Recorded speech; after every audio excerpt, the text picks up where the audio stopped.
Hey guys, Dr. Ray Marquez here, Back Pain Relief Center. Today we're going to adjust Julie to help her manage and relieve her neck pain.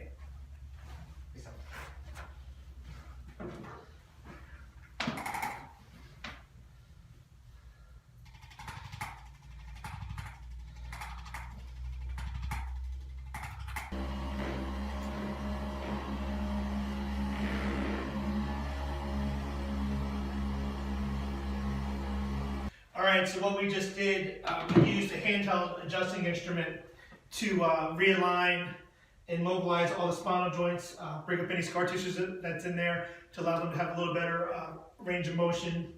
We used the massager just to loosen all of our muscles up, get a little manual-therapy in there to break up some knots, make her a little more relaxed so that the manipulation goes a little better.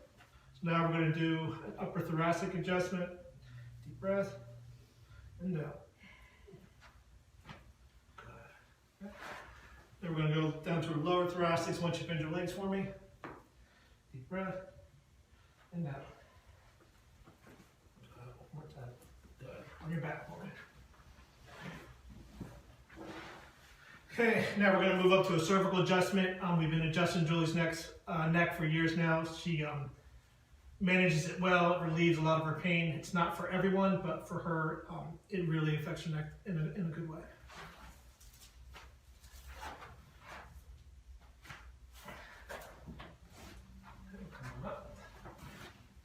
Rest on the edge. Lastly, here we're going to do a lower thoracic, upper lumbar adjustment. Good. All right. How's that feel? Good. All right. Thanks for watching. We'll see you next time.